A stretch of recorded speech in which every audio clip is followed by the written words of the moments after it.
우리 같이 오늘 말씀 나누도록 하겠습니다. 오늘 함께 나눌 본문 말씀은요, 예레미야서 18장 6절부터 8절까지 본문 읽고 함께 나누도록 하겠습니다.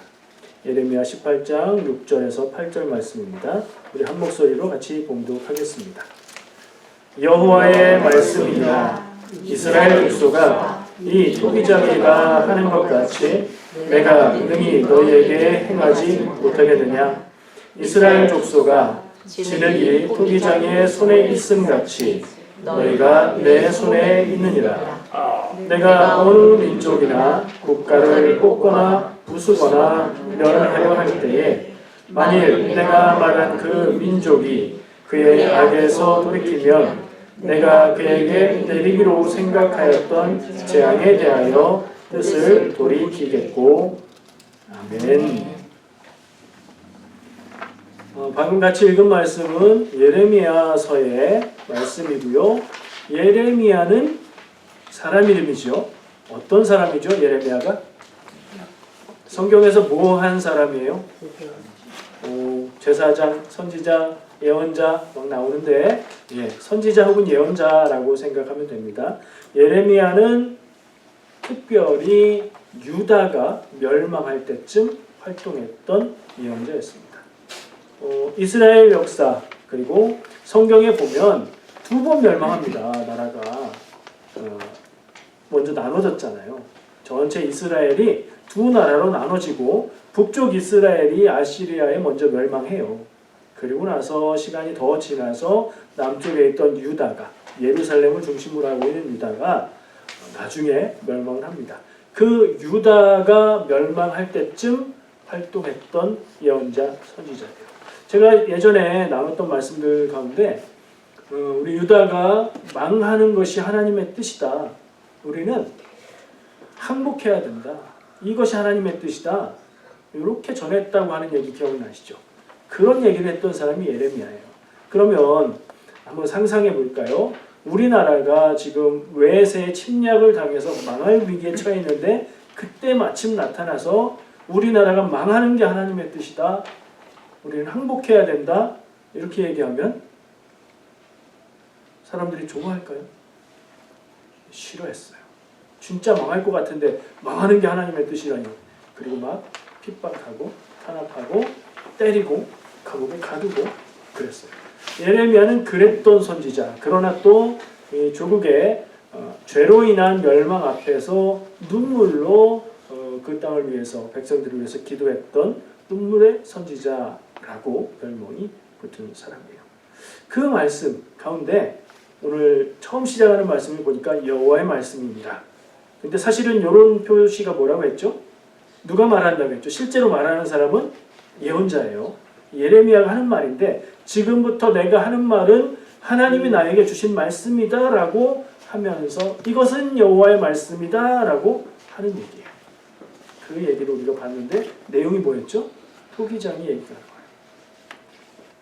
토기장이 얘기 우리 많이 들어봤잖아요. 성경에 보면 토기장이의 이야기를 가지고 비유로 설명하고 이야기하고 교훈을 주는 내용이 여러 군데 나옵니다. 구약에서 대표적으로 이사야서에도 나오고요. 예레미야서에도 나와요. 이사야서 역시 예언서예요. 그러니까 죄 짓고 살면 이렇게 살면 멸망한다 이렇게 경고하고 그러는 내용 가운데 하나님의 음성으로 이 토기장의 이야기가 전해지고요. 신약으로 가서도 바울 서신 가운데 하나님이 하나님의 백성들을 뜻대로 하신다. 그런 의미로 이 토기장이 비유를 사용해요.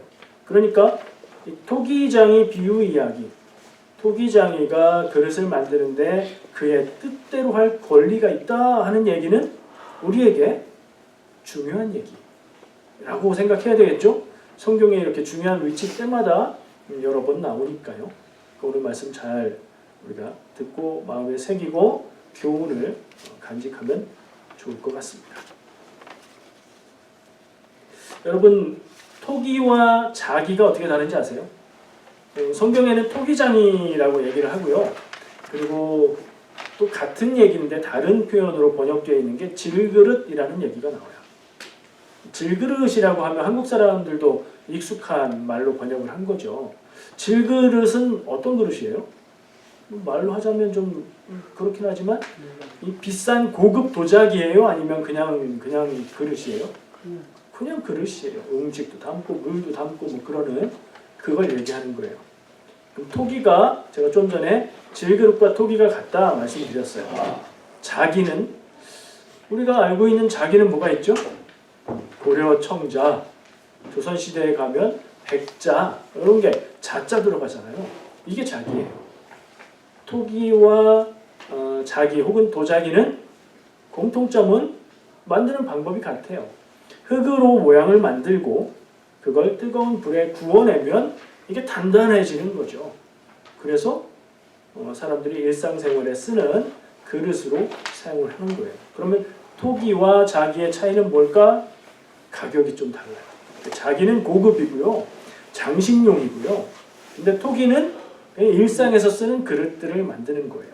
만드는 과정은 어떻게 다른가 하면 토기는 대충 뭐 돌 같은 거 섞이지 않은 아무 흙이나 물에 개어서 진흙을 만들어서 그걸로 모양을 만들고 구워내는데 구워내는 온도가 600도에서 1000도 사이면 질그릇, 토기라고 할 수 있는 것들이 만들어져요.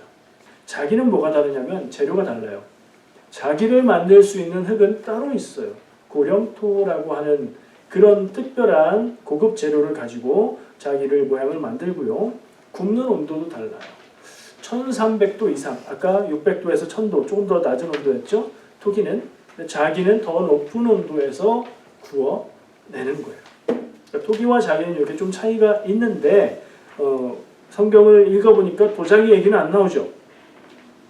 이스라엘의 문화에서 사용되었던 그릇은 자기는 아니고 토기 수준에서 사용이 됐던 것 같고요. 조금 더 찾아보니까 성경에 나오는 것들 중에 어떤 용기, 음식이나 이런 것을 담는 그런 그릇 같은 거가 제가 지난번에 나눴던 얘기 중에 뭐가 하나 있어요. 재료가 다른. 새 포도주는 어디 담아요? 새 부대. 새 부대의 재료는 뭐였죠? 그게? 가죽. 동물의 가죽이었어요. 동물의 가죽으로 만든 물통 혹은 술통 이런 통이 있고 그리고 또 나무로 만든 그릇들이 쓰였다는 것을 알게 됐어요. 이게 시대적으로 차이가 있는데 이스라엘 백성들이 원래는 뭐가 주요 산업이었죠? 목축을 하는 사람들이었어요. 유목민이었어요.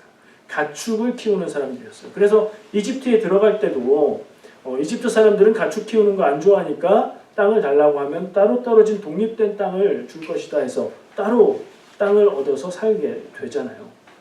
근데 그 이스라엘이 가축을 키우는 걸 주산업으로 그리고 가축을 키우다 보면 가축이 먹을 수 있는 물과 풀이 있는 곳을 찾아서 돌아다니던 사람들이 이집트에서 나와서 어디로 들어가 살죠? 출애굽해서 가는 목적지가 어디예요? 그게 이스라엘이잖아요. 근데 거기 원래 뭐였어요? 그 땅의 이름은? 가나안 땅이죠. 가나안 땅에 들어가서 정착해서 살면 유목민은 사실 자기 땅, 농사 이런 게 없어서 그렇게 사는 거지 농사 지을 수 있는 자기 땅이 있으면 정착해서 좋은 집 짓고 그렇게 산단 말이에요. 그렇게 살다 보니까 이스라엘의 문화로 볼 수 있는 성경의 이야기들 속에 이 두 가지가 다 있는 거예요. 예수님이 말씀하신 새수를 담는 새 부대, 가죽 부대도 쓰고 나무 그릇도 쓰고 정착해서 살다 보니까 기술이 발전해서 토기도 쓰고 그래서 이 이스라엘의 문화를 기본 산업에 따른 문화를 반목 반농이라고 얘기해요. 목축 반 농사 반. 우리나라는요. 한국은요. 농경사회죠. 농사를 기반으로 한 사회였고 그것은 그 사람들의 기본적인 생각과 사고방식과 문화 모든 것에 영향을 미쳐요. 그 성경을 볼 때 우리는 유목민의 문화도 생각하면서 보는 게 좋고 이 토기에 대한 얘기는 정착 생활을 하는 농경사회가 되어서 어느 정도 안정이 됐기 때문에 나오는 거구나 이런 생각을 하면서 보면 돼요. 그러니까 옛날에 족장들 아브라함, 이삭, 야곱 이런 사람들은 토기 얘기가 없어요. 그렇죠? 근데 가나안 땅에 정착한 이후에는 토기를 사용하는 그런 문화가 생겼고 그것을 늘상 봐왔고 그러다 보니까 하나님이 말씀을 주실 때에 사람들이 일상에서 보고 느끼고 경험한 그런 비유를 들어서 하나님의 뜻을 전해 주신 거예요. 이 토기장의 비유가 그래요. 그리고 지금은 계속 서론적인 얘기를 좀 했는데 토기장의 비유의 핵심이 뭘까요? 오늘 이 내용을 보면 우리가 읽은 본문 말씀 앞에부터 무슨 내용이 진행됐나 보면 하나님의 말씀이 예레미야에게 임하여서 예레미야에게 저기 토기장이의 집에 가라 라고 명령하세요. 그래서 예레미야가 토기장이 집으로 갑니다. 토기장이 집이라는 건 그릇 만드는 사람이 사는 집이라는 말도 되겠지만 그릇 만드는 사람이 일을 하는 작업장이라는 얘기도 되겠죠. 그리고 그릇 만드는 기술자가 있다는 얘기죠. 그 토기장의 집에는 그릇을 만드는 이렇게 물레를 돌려서 성형하는 작업장이 있었을 거고 또 하나 있어야 되는 게 뭘까요? 토기를 만들 때 불이 있어야 되잖아요. 구워야 되니까. 그리고 이걸 산업적으로 하려면 그냥 불 피워서 하는 게 아니라 그러면 온도가 어느 정도 이상 올라가지 않으니까 가마를 만들죠. 그러니까 작업터가 있을 거고 가마가 있을 거고 그런 곳에 예레미야가 가서 그가 일하는 모습을 봅니다. 그때 어떤 일이 있냐? 이 토기장이가 토기를 만들어요. 만드는데 만들다 망했어요. 망쳤어요. 그러니까 진흙을 물레틀에 올려놓고 돌리고 작업을 하는데 우리 쉽게 상상할 수 있잖아요. 도자기 만드는 모습을 많이 보니까 만들다가 이 토기는 그렇게 얇게 못 만들어요. 흙이 고밀도가 아니라서. 근데 하다가 얇기 조절이 틀렸든가 아니면 안에 이물질이 들었든가 하여튼 망쳤어요. 망쳤기 때문에 그 토기장이가 그럼 어떻게 할까요? 그거를 망쳤어. 버려. 이럴 수도 있겠지만 그러지 않고 그것을 다시 뭉쳐서 물을 뿌리고 다시 반죽을 해서 망쳤지만 또 새롭게 만들 수도 있겠죠. 토기장이가 망가진 그릇, 성경 본문에는 터졌다라고 번역이 되어 있는데 망가진 그 그릇을 다시 뭉쳐서 새로 그릇을 만드는 모습을 보게 됩니다. 그때에 본문 말씀으로 이어지는데 그때에 예레미야에게 하나님의 음성이 들리는데 내가 이스라엘 백성들을 향해서 이렇게 하지 못하겠느냐. 이렇게 한다는 얘기가 뭐죠? 토기장이가 자기의 뜻대로 자기가 원하는 대로 그릇의 모양을 만드는 것. 토기장이의 비유의 핵심은 이거예요. 토기가 어떻게 생기느냐? 토기장이의 뜻대로 생긴다. 만드는 사람이니까. 토기장이가 이런 그릇이 요즘 유행이야. 이런 그릇을 만들어야 잘 팔려. 그리고 만드는 거예요. 근데 진흙은 나는 그런 그릇이 되고 싶지 않아요. 나는 저런 그릇이 되고 싶은데요. 라고 주장을 할 수가 있다 없다? 없다는 얘기예요. 상상을 해보는 거죠. 무슨 진흙이 생각이 있겠어요? 근데 비유잖아요. 비유. 그릇을 만드는 모든 그 생각과 의도와 권한은 토기장이에게 있다. 그리고 우리가 아까 찬양했던 가사처럼 주는 토기장이 하나님은 나의 토기장이요 나는 그러면 진흙이라는 거죠. 그렇게 생각해 볼 때 비유예요. 그렇게 생각해 볼 때 우리가 내 인생에 대해서 그릇이 된 상태를 우리 사는 인생이라고 생각해 보면 우리가 내 인생에 대해서 하나님 나를 왜 이렇게 살게 하셨나요? 라고 따지거나 원망하거나 말할 그럴 수가 있다 없다? 없다는 얘기예요. 토기장의 비유의 핵심은 그거예요. 좀 안타깝죠? 가슴 아프고 억울한 일이죠? 우리 그런 마음 있잖아요. 그리고 하나님을 향해서 왜 내 인생은 이렇게 살아야 됩니까? 많은 사람들이 이런 일 없이 살고 있는데 왜 나에게만 이런 일이 있습니까? 하고 기도하잖아요. 그죠? 기도하다 보면 그런 마음이 들어요. 힘들고 어렵고 아프고 그때는 나만 아픈 것 같거든요. 근데 그럴 권한이 우리한테 없다. 이게 토기장의 비유의 첫 번째 교훈이에요. 좀 답답하고 좀 그렇지만 좋지 않지만 그게 우리의 인생의 현실하고도 맞는 얘기예요. 그렇잖아요. 우리가 내가 지금 살아가고 있는 인생을 바라볼 때 왜 내가 이런 인생을 살아야 돼요? 하고 따져봐야 그 쓸데없는 생각이고 마음이잖아요. 왜 우리 엄마는 이래요? 왜 우리 아빠는 이래요? 왜 우리 집은 가난해요? 이게 소용없는 거예요. 거울을 보면서 왜 나는 이렇게 생겼어요? 그 답이 있잖아요. 부모에게 물려받은 유전으로 그렇게 되는 거잖아요. 제가 청소년 때 거울을 보면서, 남자들은 딱 씻고 나오면 거울을 봐요. 거울을 보면서 여자들은 자기 실제 모습보다 조금 안 예쁘게 보인대요. 그러니까 여러분들 보이는 것보다 나는 훨씬 예쁘다 이렇게 생각하시고요. 남자들은 남들이 보는 것보다 훨씬 관대한 눈으로 자신을 본대요. 나온 배는 약간 들어가 보이고 근육은 조금 더 도드라져 보이고 얼굴은 뭐 괜찮아 보이고 그런 증상이 있대요. 심각한 병입니다. 불치병. 좀 조정을 해야 되는데 저는 사춘기 때 거울을 보면서 제 모습을 보면서 한탄을 했어요. 저도 눈이 있잖아요. 너무 크게 웃으시는 거 아니에요? 주변에 뭐 친구들이 있어요. 친구들이 있는데 쟤는 키 크고 쟤는 잘생겼고 쟤는 하여튼 뭐 전체적으로 멋있고 그런데 저는 그게 없어요. 나도 저렇게 멋있었으면 좋겠고 잘생겼으면 좋겠고 키 컸으면 좋겠고 근데 그렇게 보면 전 전체적으로 짧고 두꺼운 편이에요. 네, 상당히 객관적이죠. 그걸 놓고 되게 답답했던 적이 있어요. 사춘기 때니까. 난 왜 이렇게 생겼을까? 조금만 더 길쭉하면 좋지 않을까?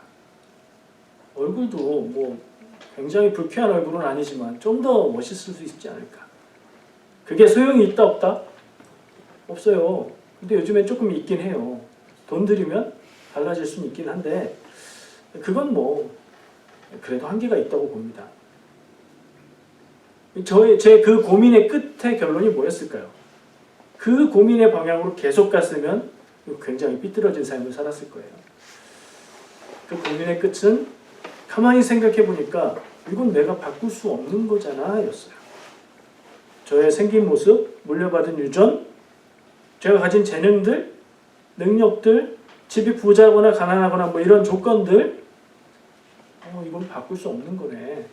바꿀 수 없는 거에다가 마음을 쏟고 답답해하고 괴로워해봐야 이건 시간 낭비에 내 마음을 소비하고 마는 것이구나 라고 생각했고요. 그 생각을 해보니까 바꿀 수 있는 게 전혀 없진 않았어요. 인생에 대한 내 생각, 삶을 바라보는 태도, 그런 것들이 바뀌면 또 내가 하는 말들, 사람의 매력이 외모에만 있지 않잖아요. 사람의 태도, 그에게 풍기는 분위기, 그가 하는 말의 분위기들, 이런 것도 크잖아요. 그런 거를 바꿀 수 있겠다 하는 생각이 들었어요. 그때부터 제가 했던 게 중학교, 고등학교 때쯤인데 그때 남자들끼리는 친한 친구를 뭐라고 부르죠?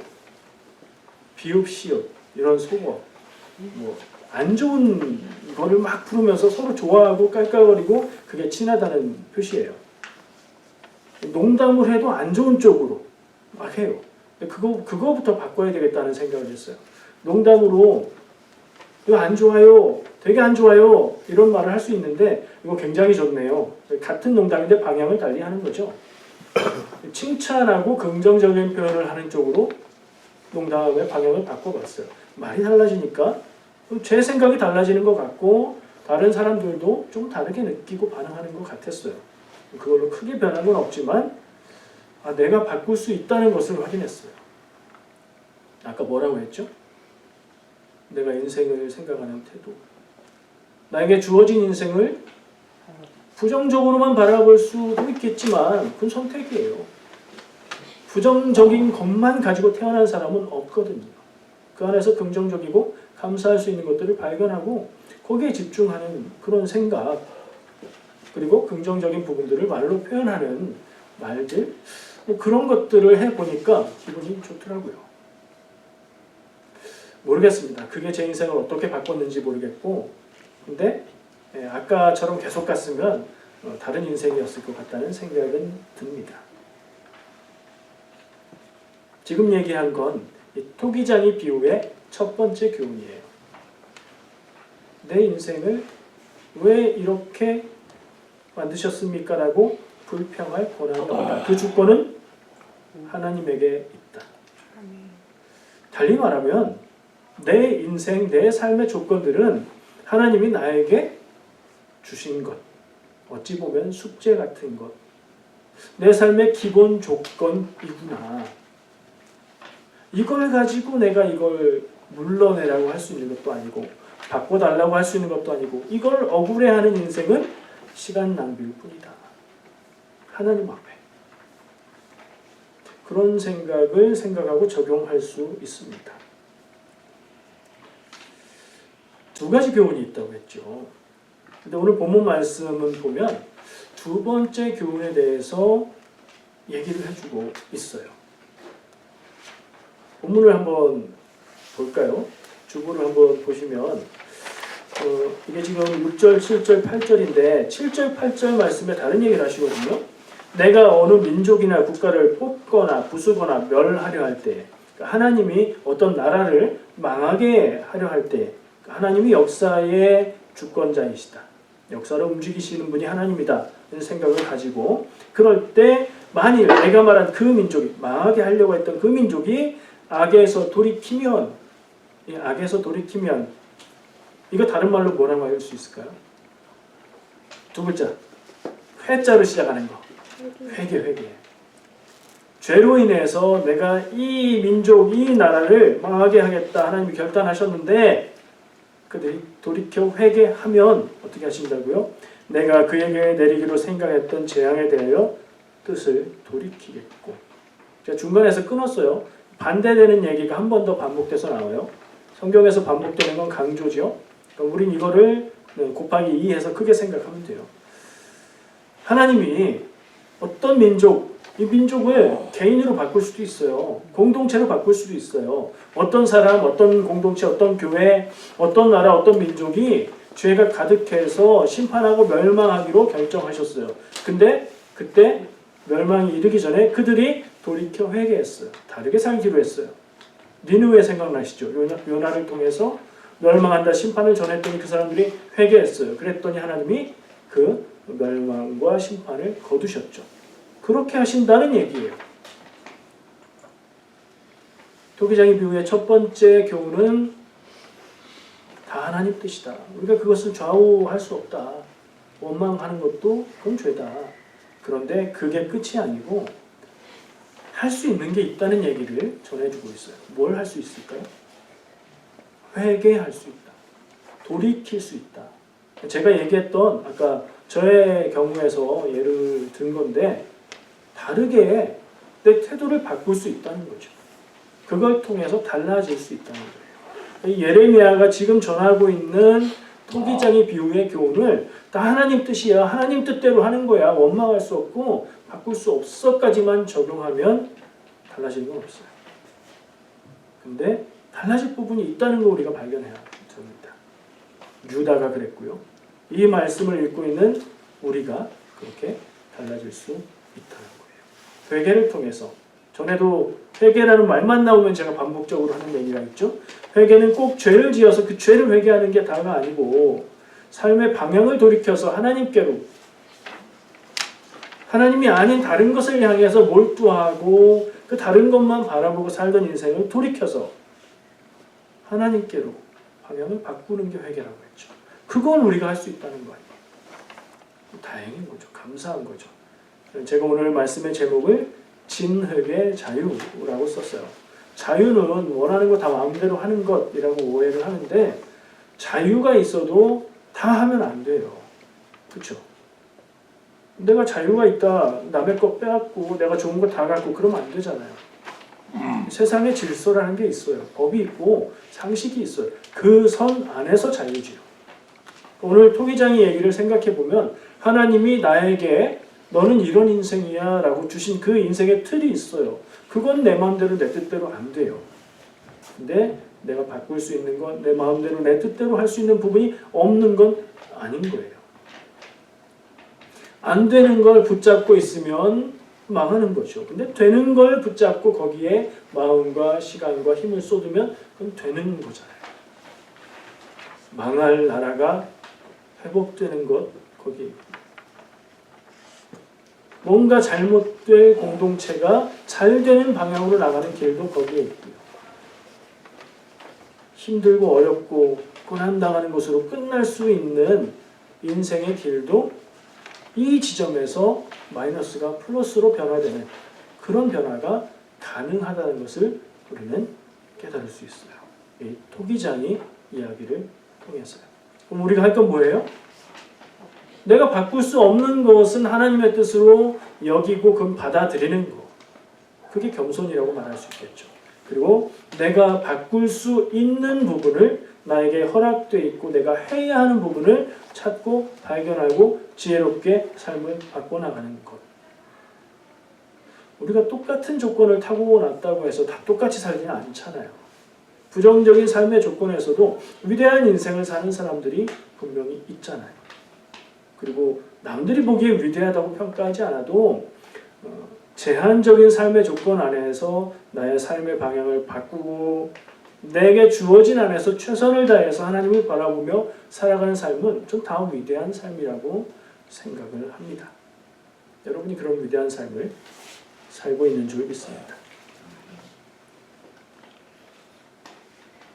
적용을 해볼까요? 두 가지 교훈을 얘기했어요. 그게 다긴 한데 자, 내가 어떤 그릇이 될 것인가는 내가 선택할 수 없다. 왜 그렇죠? 그런 얘기 하죠. 우리가 태어날 때 내가 태어나기로 선택해서 태어난 사람은 아무도 없다는 얘기를 하죠. 우리가 기억을 못하는 걸 수도 있겠지만 현실적인 모습을 볼 때 그런 것 같아요. 내가 나를 생각할 수 있는 건 이미 태어난 다음이에요. 나의 삶의 조건은 선택할 수 있는 게 아니라 태어난 다음에 보니까 그런 거예요. 이미 주어져 있는 거예요. 인간이 어떻게 태어나서 어떻게 살지를 선택할 수는 없어요. 아무리 내가 뛰어난 능력을 가진 사람이나 세계적인 부자를 바라보고 왜 나에게 저런 인생 안 주셨어요? 라고 원망해봐야 아무데도 쓸데없는 일이라는 거예요. 우리는 선택할 수 없는 전제 조건 같은 그런 기본적인 조건을 가지고 인생을 시작했어요. 그리고 그 안에서 할 수 있는 것을 해가면서 사는 게 인생이죠. 그 할 수 있는 것을 통해서 바꾸고 변화시킬 수 있는 게 생각보다 많습니다. 나는 못해, 나는 안 돼. 이렇게 생각할 이유가 없어요. 나는 너무 조건이 안 좋아. 그렇게 생각할 것도 없어요. 바꿀 수 있는 폭이 생각보다 크고요. 주어진 것들 속에서 하나님의 뜻을 찾고 하나님의 뜻대로 살아가려고 애쓸 때에 하나님이 도우시고 나의 힘이 되주신다는 것을 우리가 기억할 필요가 있어요. 내가 모든 것을 다 하는 게 아니에요. 우리가 깊이 생각할 것은 태어나서 살다가 죽는 인생에서 바꿀 수 없는 것은 무엇인가? 바꿀 수 있는 것은 무엇인가? 그리고 그것을 어떻게 바꾸고 어떤 방향을 향해 가야 좋을지 그 방향을 발견하는 부분이라고 생각합니다. 그리고 우리는 믿음 안에서 기도와 하나님의 말씀 속에서 그 길을 찾으며 살아가고 있습니다. 아직 1월 셋째 주니까 아직 연초라고 할 수 있겠죠. 그래서 오늘까지 이런 얘기를 좀 준비해봤습니다. 올해도 오늘 나눈 이야기들처럼 그렇게 한 걸음 한 걸음 살아가는 시간을 다른 데 쌓지 말고 하나님을 향해서 쌓아가는 한 해 살기를 축복합니다. 기도하겠습니다.